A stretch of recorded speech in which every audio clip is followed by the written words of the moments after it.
good church to study because just for a whole host of reasons, but one, Ephesus was in a very pagan city. Timothy went to the church there as the preacher, and I think this is really cool because in our brotherhood, especially for church plants and when a lot's at stake, right? We want the seasoned people who've been in ministry for decades and who have this nice little package with the cute wife and the cute little kids, and so we have all these prerequisites for people going into ministry, and we want the degrees, we want the experience, we want them to mail in sermons. And I look at Timothy, and Paul intentionally took Timothy and plopped him in Ephesus. Timothy, I presume, was not married. Timothy was young. Timothy didn't have a whole ton of experience. Timothy was part Jew, part Gentile. You just have this really cool, I don't want to say inexperienced because he wasn't inexperienced, but he was incredibly young. And, Paul picked Timothy up on the second missionary journey and just grabbed him and went.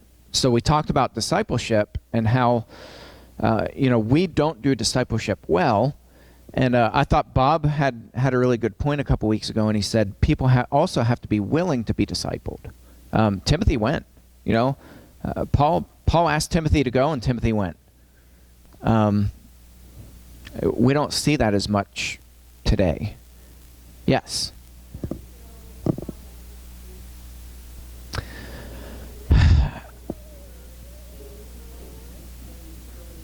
I've not studied this extensively, and I think probably at the end of the day it's impossible to know for sure. But I know, based on some dating from when Jesus' ministry started till, say, John the Baptist, not John the Baptist, the Apostle John, from the time his writings were pretty late, people estimate they were pretty young. So, I've heard everything from 15, 16 years old to, maybe on the late end, early 20s. I don't know if you've studied that very much, but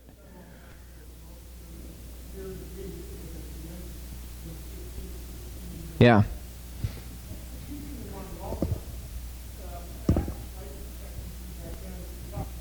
Sure, that's right. You're middle age, right? Yeah.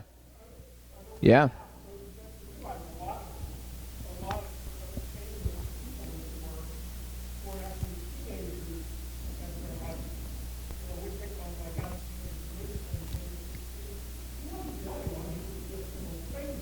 Yeah. Yeah, absolutely. Yeah.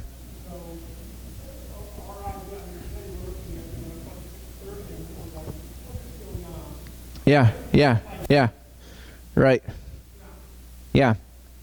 So, and I think a big part of that was culturally too, just giving people responsibility. And I talk about this too. When I do trainings, I say one of the greatest assets that we have are our children, to teach them discernment from a young age. We don't typically do that because we think of kids as banging toys together and, not being able to make any decisions, but kids are actually, if we teach them discernment from a young age, they get it.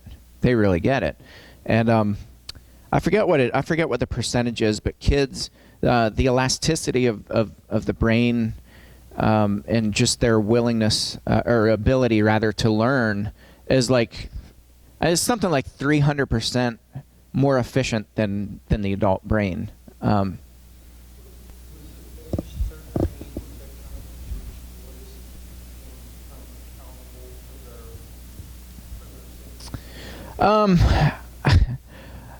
I don't really know for sure. Again, I've studied this. I've studied that pretty extensively, and I know that there was a great expectation around puberty for Jewish boys to take incredible responsibility. As far as being responsible for their sins, I don't really. I mean, do you know? I don't really know.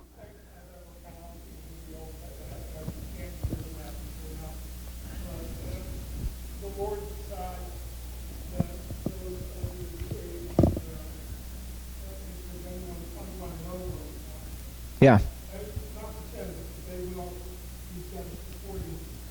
Yeah. It's the only place I found where there's an age where the Lord says this age Yeah. from this point on, and whether that's when you're 20 plus a day or 21 plus hours. Right. Right. But that's the only place I've ever found anywhere where an age is given where the Lord holds people accountable. Yeah.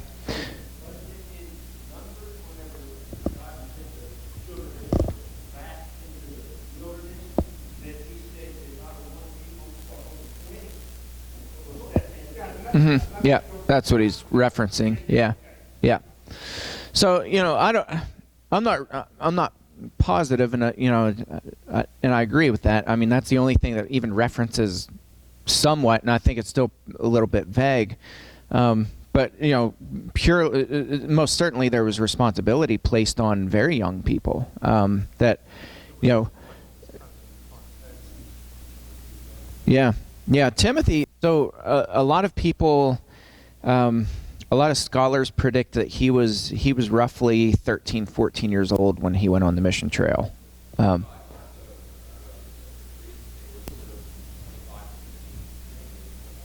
Yeah, yeah, yeah, yeah. But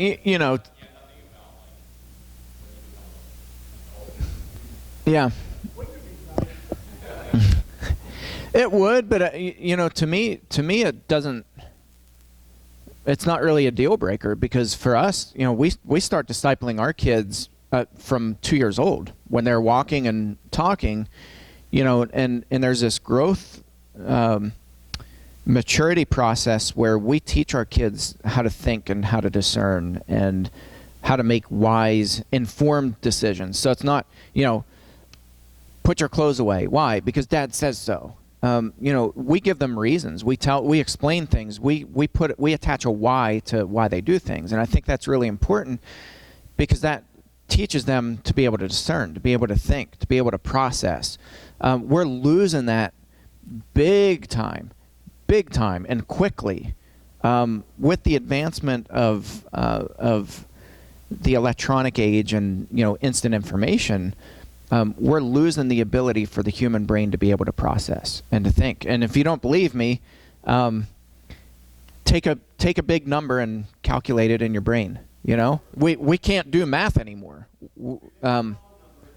That's right. Yeah, remember a phone number now. I mean, those of us I think age like probably 35 would be right on the cusp, and older. If I asked you to remember your home phone number, you guys can rattle it off. You remember it. If I ask you to remember friends' phone numbers from your neighborhood when you grew up, you remember those numbers. I do. I remember friends' numbers. I know. Good point. But my point is we have.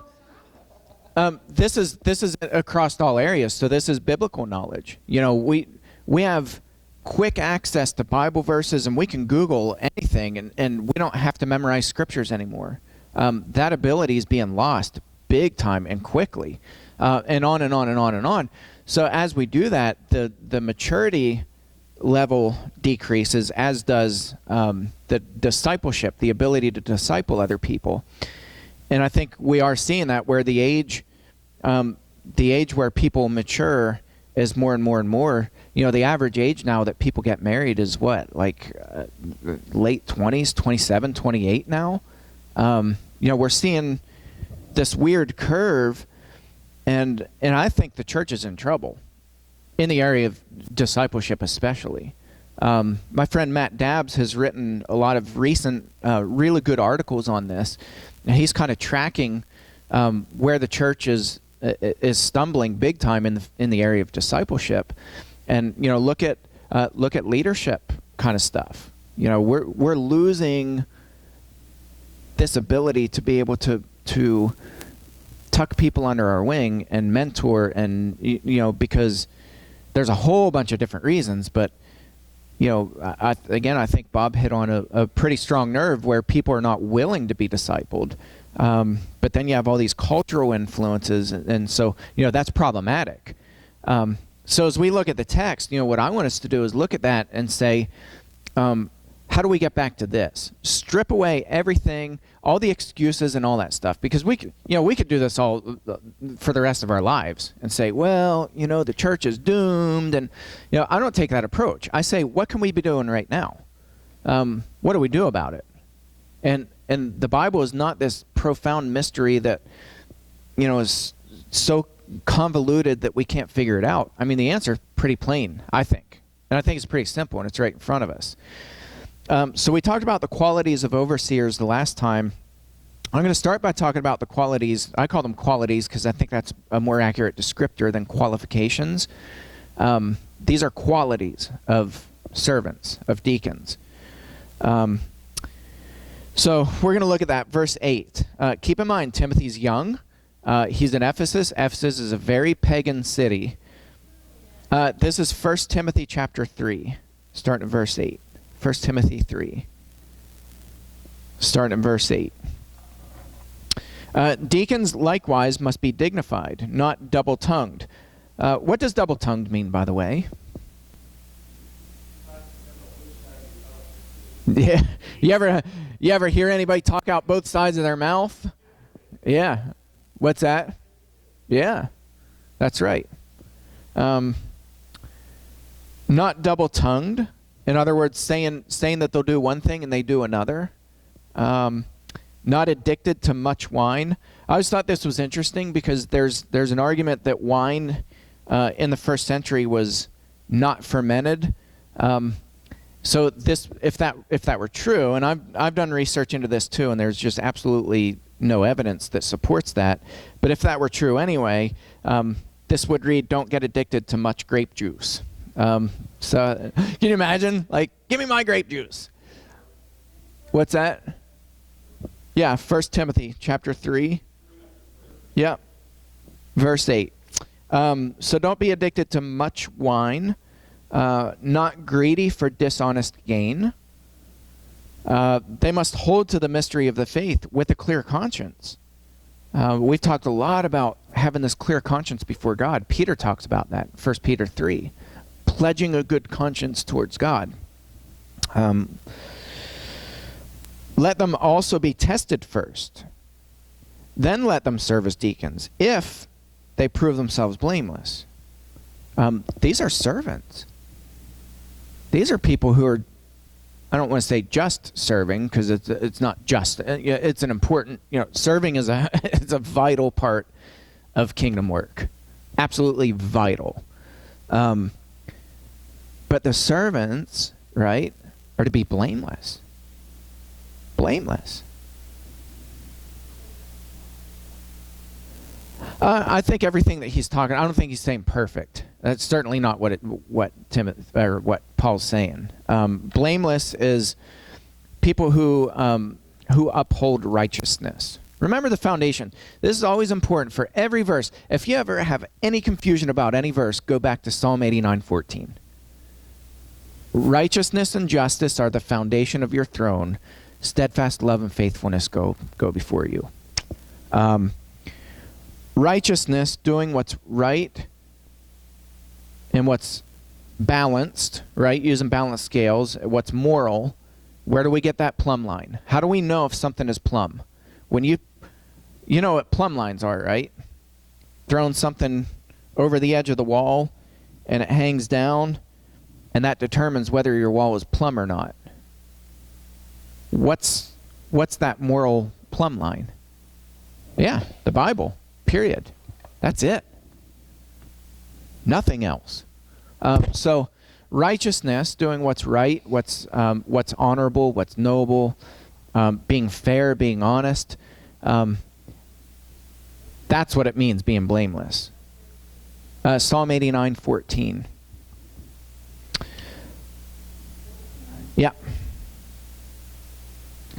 They must hold to the mystery of the faith with a clear conscience. Let them also be tested first, then let them serve as deacons if they prove themselves blameless. Their wives, I'm going to go on my little soapbox for a minute because this is a problematic translation. The word given here is women, which was just kind of a general term that could mean wives or it could mean women. And the original translation is not, if it were wives, their wives, it would be translated the women of them. Literally is how it would be, what it would say in Koine Greek. It doesn't say that. It says women. The wives of deacons is implied. Translators made a call. Believe me, not all translators agree with that. In fact, a lot of people, including Alexander Campbell, would have taken the translation that this means likewise women servants. The vast majority of people who we look up to and we honor in the Restoration movement, they strongly believed in the biblical precedents for female deacons. So I'm not making an argument one way or the other here. I am giving background to this. No.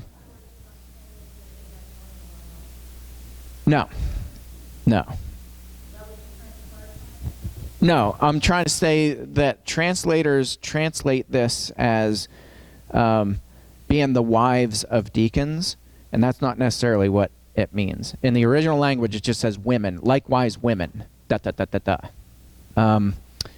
So what they did is they made a translative move and said, well, given the context, men rule the church.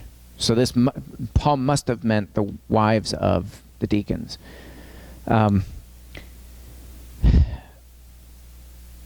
Translating it from Greek to English, you always lose things in translation. It really honestly could go either way. But right. Yeah, right.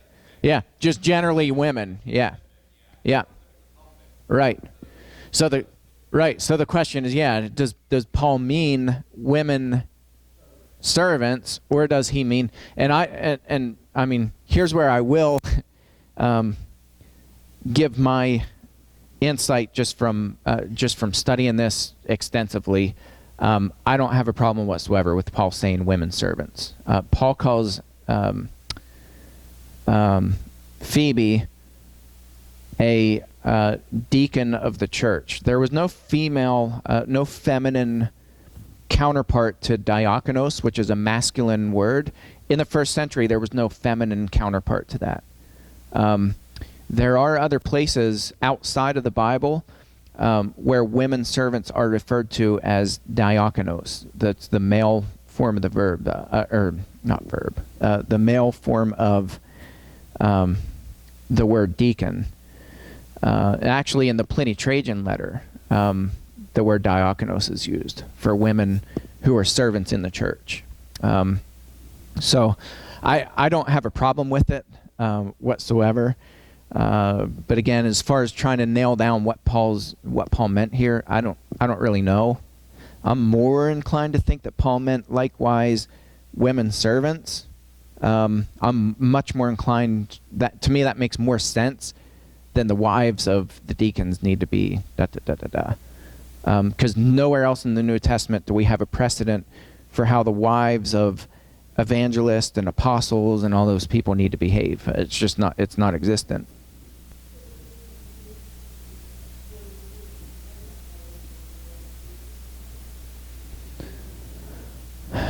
I think that would be a pretty odd. I think it'd be a pretty odd out of place in this context, because the context is, servants, overseers, and deacons. You need to have these qualities. Yeah, I think it'd be really odd. Yeah. Yeah, the order here, he says, would seem to indicate what you're saying, because he says women service, and then he says deacons must be the husband of one wife. Well, the one question that leads to as well is then why doesn't it say the opposite? Why do you, Yeah. Yeah. I'm not totally sure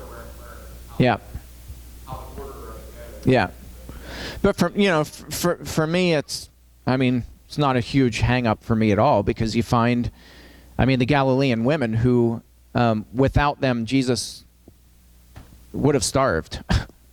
Now, granted, he could make food from just about anything, but the Galilean women followed him throughout his entire ministry, and they clothed him and they fed him, and they were with him the entire ministry. Over and over and over and over again, you find these women. In fact, in Romans chapter 16, Paul gives a laundry list of women and says, without them, I wouldn't have been able to do this ministry. They were vital to the work of the church. So for me, it's kind of an odd twist to kind of put the women, to shelf them and say, well, you guys have a role in the church, we just don't really know what it is. That's a very bizarre reading of the scriptures, because they were vital. They were deeply entrenched, deeply involved in the ministry and the life of the church from the very beginning. So likewise, women must be dignified, not slanderers, but sober-minded, faithful in all things. Let deacons each be the husband of one wife. Literally, that translates to a one-woman man, managing their children and their own households well. For those who serve well as deacons gain good standing for themselves, and also great confidence in the faith that is in Christ Jesus. So again, serving well, it's not just so that you can walk out and be like, look how I'm using my gifts for the Lord, right? Everything we do is for the advancement of the kingdom and to bring glory to God. Everything that we do. The church exists to bless people and to expand the kingdom. I heard, I was watching the Southern Baptist Convention this last week because there was just a lot of tension with that whole thing. And I may or may not have gave a pretty strong critique of the SBC, the Southern Baptist Convention. But J.D. Greear, the president of the Southern Baptist Convention, said, boy, my brain is not working. I stayed up too late last night. He said something to the effect of, I have to stop and think about this. My brain really literally just shut off. It just stopped. It was like, nope, not doing it anymore. Yeah. What are notes? But he, I think context will get my brain kick-started. But one of the things that he said is, if we give words without actions, it's worse if we had not said any words at all. That was one of the things that I critiqued him on, because there were these survivors of child abuse that, they were pushed to the side for decades. And he never walked outside and even said hello to them. And I was like, that's just speaks volumes, that he couldn't even walk outside and just greet them and say hello. So anyway, all that in this context,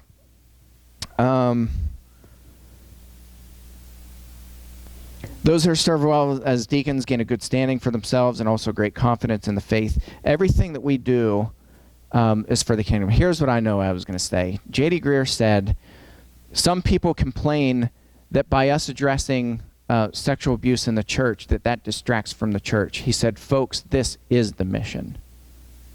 To find people who've been oppressed, who've been hurt, who've been maligned, who've been put under the thumb of other people, who've been pushed to the margins. That is our mission as Christians, to actively reach into their lives and to help them and to bless them. I agree with that, though I think his actions are not really quick to match his words. I agree with what he said. Our mission as Christians, the reason we serve people is not so that, as a church we can grow and, we can put ourselves on a nice pedestal and look nice. That's not the purpose of serving. Everything that we do, every worship service that we have, every interaction that we have, every greeting that we have, whether it's with Christians or non-Christians, everything we do is to further that mission. To rescue people who are dying in a pile. When people are yelling help outside of your window, it's getting them help. It's not saying, well, shut up, I'm trying to sleep. It's getting them help. It's stepping in. It's doing something. It's taking action immediately, right now. So when I say that we have a discipleship problem, I think we really have a discipleship problem. I think we're very hesitant.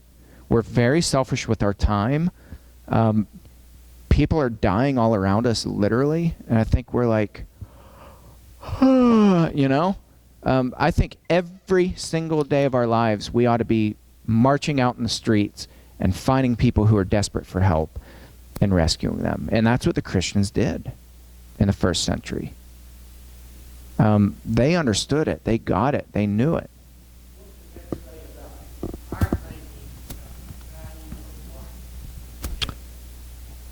Yeah.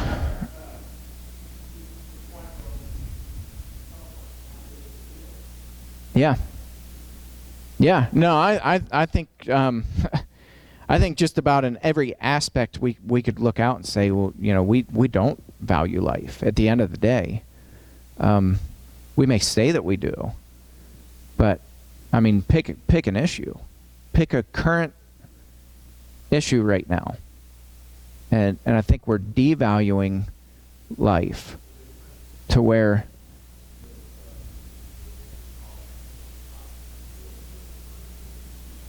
yeah. Yeah. Yeah. Well, and I think, again, that's why it's important to go back, Psalm 89:14, the foundation of God. If we get the foundation wrong, everything else that we build crumbles. So if we really get that God's foundation is righteousness, doing what's right, doing what's fair and balanced, and justice, seeking justice for people, and I think you've described it really well. Justice isn't always, putting people behind bars. Justice is, it's both positive and negative. It's meting out what's owed to somebody, period. Whether that's mercy or whether that's sentences. Those judgments in one direction or the other is based on merit. It's based on how you live your life as a child of God. That's justice. So, as I look at all this, I want to finish chapter 3 because this all ties together really nicely. Paul says, I hope to come to you soon, but I'm writing these things to you so that if I delay, you may know how one ought to behave in the household of God, which is the church of the living God, a pillar and buttress of the truth. What is Paul leaning on right now? What's Paul building on? God's foundation. I mean, I think what he's writing Timothy I don't think Timothy was reading this and being like, wow, that's profound, Paul. I never thought of that before. Deacons and shepherds shouldn't get wasted and shouldn't cheat on their spouses. Wow, this is groundbreaking. I don't think Timothy was sitting there reading this being wowed at what Paul wrote. I think if anything, and Paul probably knew it, Timothy was reading this and being like, okay, Paul, what's your point? Duh, right? But look at how we treat 1 Timothy 3 today. We treat it as some big profound thing, and we're like, wow. Yeah, and then we look around and we're like, wow, we don't have anybody in our church who's qualified according to 1 Timothy 3. And I'm like, then that's pathetic. Because we all ought to be qualified according to 1 Timothy chapter 3, right? We all ought to have these qualities about us, that we're decent human beings. That's basically, in a nutshell, 1 Timothy chapter 3 is don't be a piece of garbage, right? Like, it's not rocket science. I don't think that Paul's writing this big, profound mystery. Paul's just saying, okay, an overseer needs to behave like this. Servants need to behave like this. Timothy, I'm writing you these things. I'm writing you this because if I delay, you know how somebody ought to behave in the household of God, which is the church of the living God, a pillar and a buttress of the truth. What he's reminding Timothy is, Timothy, don't ever, ever, ever lose focus. Don't get caught into politics, right? Because he talks about in other places, don't get caught up in these meaningless genealogies and all this weird crap. Don't forget that the church is the pillar of truth. God's living, breathing people. If we're living in the shadow of the righteousness and the holiness of God, that we are the pillar and the buttress of truth. Great indeed, we confess, is the mystery of godliness. He is manifested in flesh, vindicated by the Spirit, seen by angels, proclaimed among the nations, believed on in the world, taken up in glory.